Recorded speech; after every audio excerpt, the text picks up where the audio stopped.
we discovered that education is not something which the teacher does, but that it is a natural process which develops spontaneously in the human being. It is not acquired by listening to words, but of experiences in which the child acts on his environment.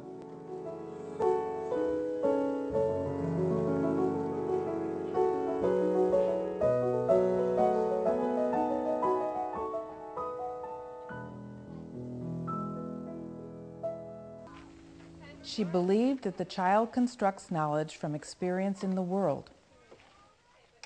Learning, she said, was not something that needed to be forced or motivated. Instead, learning is something that humans do naturally.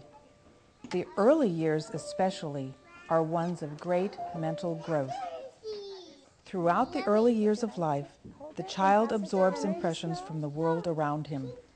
A unification of physical and mental energies comes about when a child becomes absorbed in work. Montessori called this normalization, and concentration, she said, was the key. The carefully prepared environments of Montessori schools provide opportunities for children to grow intellectually and emotionally.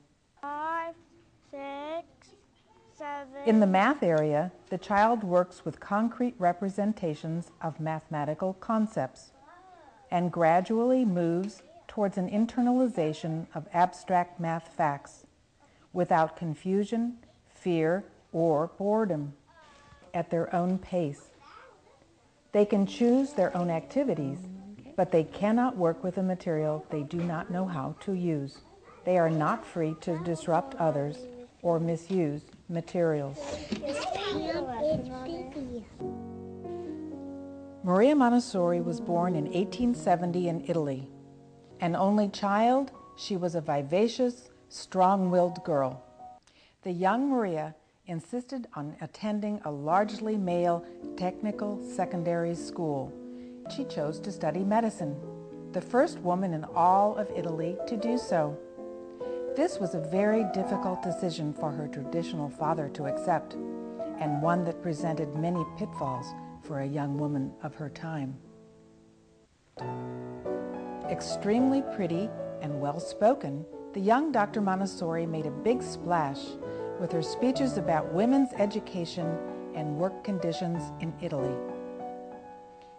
In her second speech, she advocated an issue that still has not entirely been resolved in our own times: equal pay for equal work. In this production, there are 4 sections.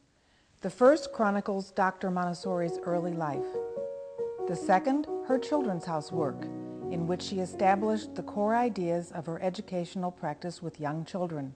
The third discusses the worldwide spread of her educational practices and the developmental theories she refined in her later years, and finally, her lasting legacy.